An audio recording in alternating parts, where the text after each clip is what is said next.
Why do I need a facial? My skin is perfectly fine. And I go, well, your body was perfectly fine, but you decided to get a gym membership. What the retinoids do is help build up the skin. It helps with the pigmentation. Is first of all, wash your face. I spray my face throughout the day to rehydrate the skin. Mask, mask, mask, mask, mask. Hydro microdermabrasion at the beginning of any treatments to help reduce any scars.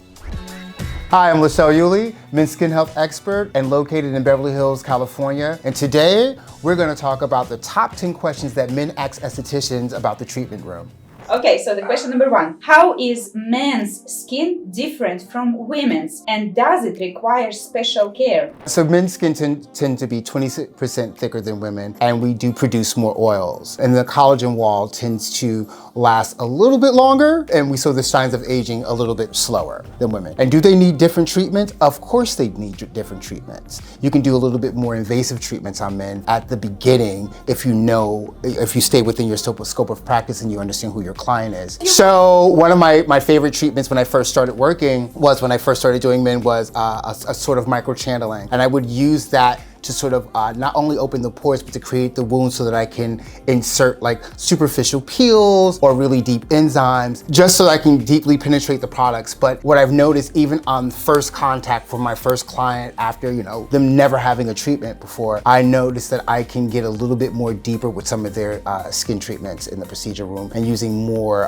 complicated ingredients. I can do more cocktails right away, and sometimes peels right away, depending. I wouldn't always suggest that for everyone. The difference is that the way to treat the ingrown hair, for example, on the beard would be so different. Yeah, so men have also tend to get ingrown hair, especially men of color, and there's so many different ways that you can treat it, but some of the ways that I've found to be helpful after so much trial and error, and I've tried peels and I've tried microneedling, is actually a lot of retinoids and retinols and vitamin A. Because what you're doing with shaving, or what men do with shaving, is they're constantly reinventing the wheel of the wound, doing a mechanical physical exfoliation from shaving. And what the retinoids do is help build up the skin, it helps with the pigmentation, it helps with actually the extraction of the actual hair follicle, the intrafollicle that has entered into the skin. So what I've seen after using retinol is just a diminishing of that pigmentation and a building up of that collagen over time. And it's something that you can do in the treatment room, but they can also continue on a daily basis at home too, to sort of balance out that created wound from the mechanical shaving. What's the easiest skincare routine I'm a man, pretending, can follow daily? Oh, the easiest skincare routine a man can follow daily is, first of all, wash your face. I actually spoke to someone yesterday, one of my neighbors, who we bumped heads, and he said, what do you do? And I told him I was an esthetician. And then he said, oh, I don't need skincare. My skin is great. I don't really wash my face and my skin looks great. I said, that's because you're 30 years old and you're a mixed race man. I said, but you'll come see me when you're 40 asking me for prevention, because now you don't realize how you've gotten these lines and how you've gotten this pigmentation from not protecting your skin with skincare. So I'll say the easiest is cleansing, exfoliating, and number one for men, which I think they're starting to learn, is getting a serum that works for you. Serums are the bread and butter of skincare. They are part of why the functions of the skin actually changes. So get a good serum, and you want to moisturize, and you want to definitely put some protection on. Just kind of keep it simple. Let us do the big stuff. How can women do all the 14-step routine in the evening, and my husband, he just do this with the water, and his skin has zero inflammation, zero pimples, and I have it all? Well, let's think of this as going back to the first question of how the structure of a men's skin is different than women. Our hormone cyclication is very different, right? You women every month are going through a different body change each month, which produces, and then you think about fertilization. Then you think about things like estrogen versus testosterone, right? And so those things play a part in the reaction to any ingredients that we may put onto our skin. So men keep things simple because the signs of aging doesn't show up on them so prevalent, right? And that thicker collagen wall, and sometimes oily collagen wall, kind of hydrates them and gives them a much smoother texture. And so most men feel like their skin is so oily that they're really afraid to put anything on it. So they keep it simple for a very long time. And I'm going to say again, for a lot of estheticians, please pay attention to ethnic cultural backgrounds. That is huge in the part of playing on how skin responds to the environment, to lifestyle, and especially to products and treatments. So men tend to have the privilege of sort of keeping it simple. And that's why I say for products for them at home, just keep it simple. How do I deal with razor burn and ingrown hairs? Oh, wow. So some of the ways that I deal with razor burn is what I usually suggest to my clients, and this is what I do for myself, because sometimes I go to the barber and I use an electrical razor, which doesn't really cause me razor burns, but can cause certain clients at home razor burns. What I tend to do is use a thin viscosity or gel-based hyaluronic acid instead of an aftershave.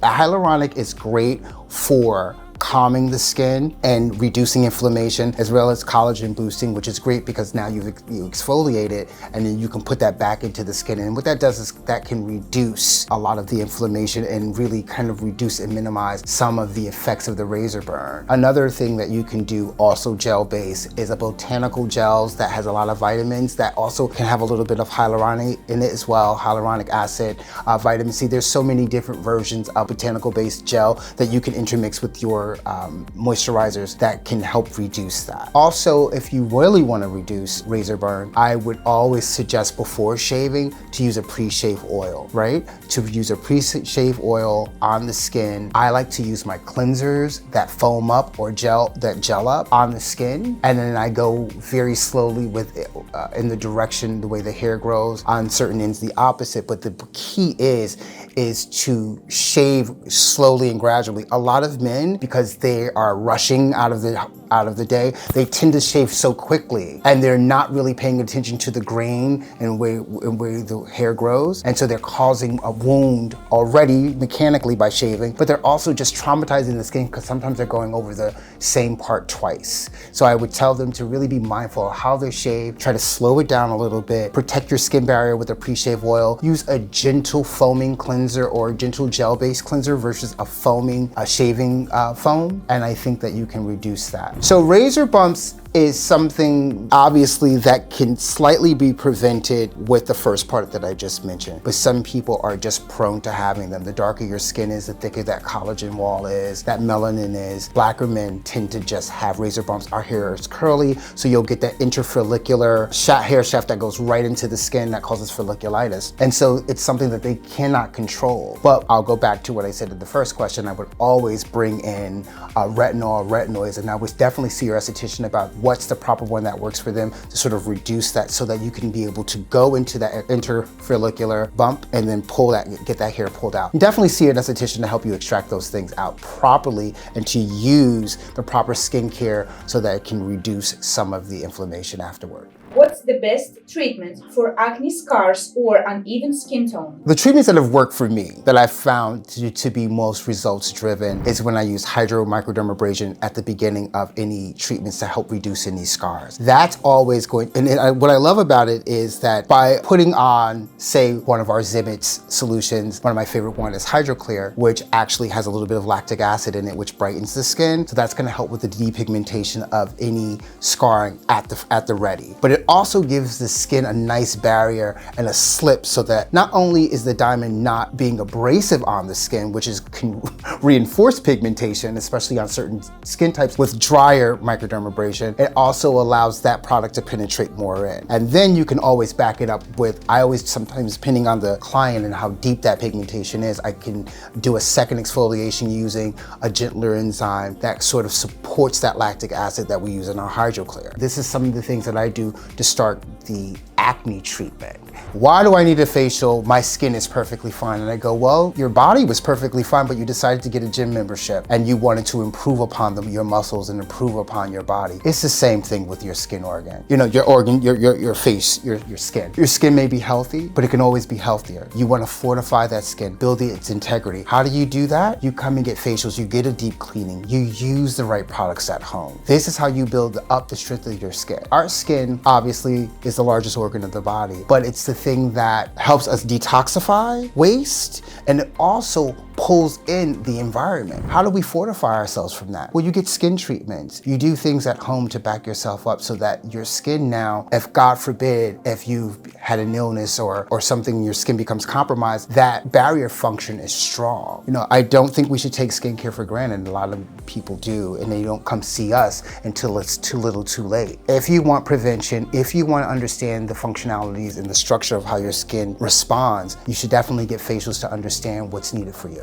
What I would say for someone with healthy skin, I usually say to my client, you can see me once every other month. And if you're a new client, I would always start them off with, see me for 3 to 4 sessions. 4 sessions first, because I at least want to get you through 2 skin cycles, which is an equivalent of 12 to 16 weeks. I want you to use the products at home consistently, committedly, diligently, so that you can actually see the progress of your healthy skin becoming stronger and more healthier. This way you can track and see the difference. Then I usually kind of pull back from them after the 4 months. I leave them to themselves for about 4 to 6 months, and I'll have them come back to me probably seasonally, maybe 2 facials after that, once every other month, and then going back on the cycle. So it depends on the client. I don't need to see them as frequently as I would see someone who has an actual skin issue that we're really focused on trying to remedy, but I definitely want them to see me at least a couple of times out of the year. What's the best way to improve hydration and elasticity in my skin? So what is the best way to improve hydration in the skin? Well, coming to see an esthetician and you're getting a treatment like electroporation and cryotherapy. Electroporation is going to penetrate those nutrients into the deepest dermal layer of the skin by using a very soft, gentle microcurrent in the skin. And so that you can take things like amino acids, like hyaluronic and vitamins to really hit that collagen wall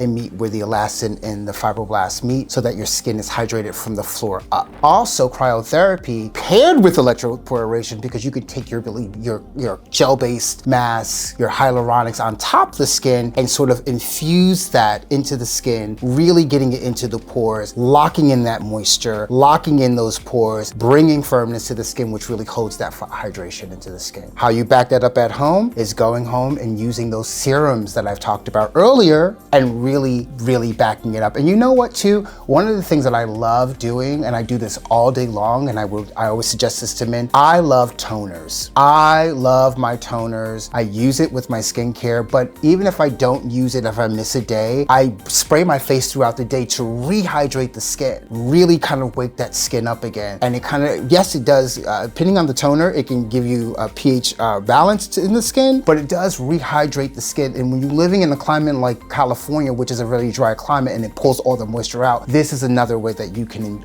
really kind of give the skin a drink. Do you recommend any kind of dietary advices along with the skincare at home routine, like of course, lactic, sugar, coffee, alcohol, whatever? Oh, you know, I'm no dietitian, no nutritionist. Yeah. I don't always eat healthy myself, but I am very mindful, especially because I am into my own skin health. So I would suggest a couple of fundamental things. If you can, well, first of all, water is the best anti-ager you can have. It flushes everything out. It also attracts other water to the body, which we always need because our body's 90% water. People forget that. People don't drink it enough. I didn't want to roll my eyes about that, but it's the truth. So water is one of the things, and things that you can do to also bring hydration into the skin is like eating like certain green leaf vegetables, cucumbers, watermelon, fruits and things that have water in it that kind of the body absorbs. I love doing things that are protein based, like bone marrow broth. You know, those things are really great. Leafy greens, but the thing that I would suggest to you is to saute them in an oil base, a very healthy oil, so that the skin can really absorb them, because that's really great for skin health, and that's really great for antioxidant protection of the rays outside that we have here as well. And also, if you can do it, especially for men, probiotics. Foods that have probiotics in it. We have yogurts that have probiotics in it. Certain nuts have probiotics in it, natural, because you want that lower intestine gut health to happen. We need it to happen as men. So I would suggest to really get that into your diet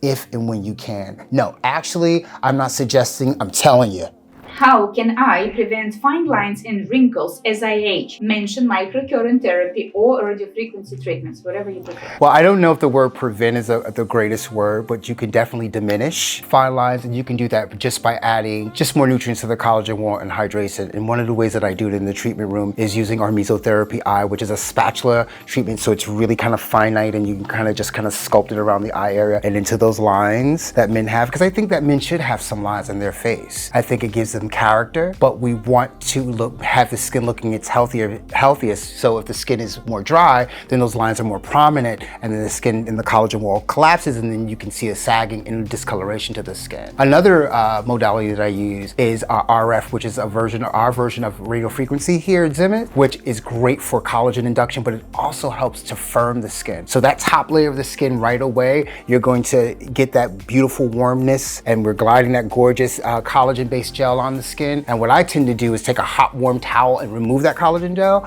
and you can almost see the skin kind of firming up. So the radiofrequency treatment in the treatment room is great. And how a client can back that up at home if they have a handheld RF treatment or ultrasonic machine, I usually tell them, along with your skincare products, to kind of support what I've done with the RF in the treatment room. Kind of use this 20 minutes across the areas at home and your handheld, and then that will be a great way to sort of maintain what we've done in the treatment room. What's the best way to care for the skin under my beard? It's pretty simple, it's pretty straightforward. So obviously you want to treat the skin under the beard the same way you would treat skin on your head. Get in there, cleanse the skin, foam it up, get your hands in the skin, feel the skin. And then what you can do for the person in the treatment room, for the esthetician in the treatment room, they can always open up the skin and take a look at just what's there. If there's any comedones, any extractions to do, any razor bumps, so they can examine the skin. And they can either do it by hand, or sometimes if the beard is shallow enough, like my beard, I can actually take the body version of our hydromicrodermabrasion and go across the face, and the skin will still get an exfoliation. Later on, to kind of add nutrients into the skin, I'll take our oxygen handheld gun and kind of spray any product into the skin so that it penetrates past the beard. So that's one way you can do it in the treatment room. And what I would tell clients at home is that's where your toners come in at, right? You can take your toner and spray directly into the beard. It's kind of equivalent to the oxygen handheld into the beard. And I usually spray my beard, and I take my hands and I kind of rub it in there. Or I'll take my hyaluronic serum and I get it in the beard as well too. Depends how shallow the beard is. But definitely if the beard is a little thicker, you can definitely use a toner, a hydrating toner into the beard, rub it in there, and then you can add your oils. And one of the oils that I tend to use is Derma Relief, which it has a little bit of macadamia nut oil on it too. So it's hydrating as well as nourishing to the skin. So don't be afraid to get your fingertips into the beard, practitioners as well as men at home. Are advanced treatments like microdermabrasion or radiofrequency therapy worth it for men? Yes, I think it's worth it for men, but this is where the practitioner has to be the professional and make sure that they're coming in, because I think, yes, you can feel an immediate difference to the skin when you're doing those different radiofrequency treatments or microdermabrasion treatments or even electroporation treatments on the skin the moment it's done and immediately after, but you'll really start seeing results if you come in 3 to 4 sessions. I usually like to tell my clients when we're doing RF treatment, if we're working on fine lines, we're working on building that collagen wall, then I need to see you at least 4 visits at the ready so that you can see the improvement. Because once they see the improvement and then the change, then they're more inclined to continue on the process. So it's definitely worth it, but it's up to your practitioner to make sure that you are not doing just a one-off so that you can see the actual results of the treatment. How can I shrink my pores and control oily skin? Some of the ways that I think men can shrink their pores and control oily skin is exfoliating the right way, using proper masks. Treatment that I do in the treatment room is, once again, my RF treatment, which basically not only helps induces collagen in fine lines, but it can minimize pores when used with the right mask. It's all about the ingredients you use. I tend to use our Sal Pure from Zemits, which has a little bit, about 3% of salicylic acid. It's pretty gentle, but it definitely helps to cleanse those pores out lightly, but it also kind of shrinks the pores a little bit. One of the methods that I tend to use to minimize pores, but for a client at home, they can actually have products to kind of support what I'm doing, which can be salicylic, glycolic, and other things to help minimize the small pores at home. Mask, mask, mask, mask, mask. I'm gonna tell you that clay mask, detoxifying mask. I love a bentonite clay-based mask. I love my Aztec Indian healing clay mask, but you wanna use it sparingly. You don't wanna leave it on the skin so much where you dry the skin out, because really closed pores can create dry skin. You just wanna kind of get it up there, shrink the pores, get it off, voila. What was the funniest question your male clients ever ask you? I get so many interesting questions. I think the funniest one is why do I need you? No, I get that, and I find that so hard to believe. They go, why do I need you? My skin is fine. And I go, okay, great. What do you do to your skin? This is sometimes for my first-time clients or potential clients that I'm talking to or men I'm talking to on the street. And they go, well, my skin is fine. I don't even wash my face. I don't even use anything. I just put water on and go. I just die. I think it's just the funniest thing, because there's this idea that cleansing your skin is not a priority. And I can't imagine that. You wash your hair, you wash your body on a daily basis, but you don't think that your face should be washed? And I always think it comes down to the psychological understanding of what skincare and grooming is. And I think it's been so misrepresented for men that they don't even see it as a priority. I just find that hilarious. They bypass their whole face and cleanse everything else but it, because they think everything else is fine. Well, then don't wash your body and don't wash your hair. It's all the same if we're looking at it like that. Hilarious. Well, thank you so much. This was a lot of fun today. If you have any more educational content and you want to learn a little bit more, please follow us here at Zemits, and then follow me. My information will be down in the link below. And it was so nice to have you here. Thank you very much. Please click, like, comment, and subscribe.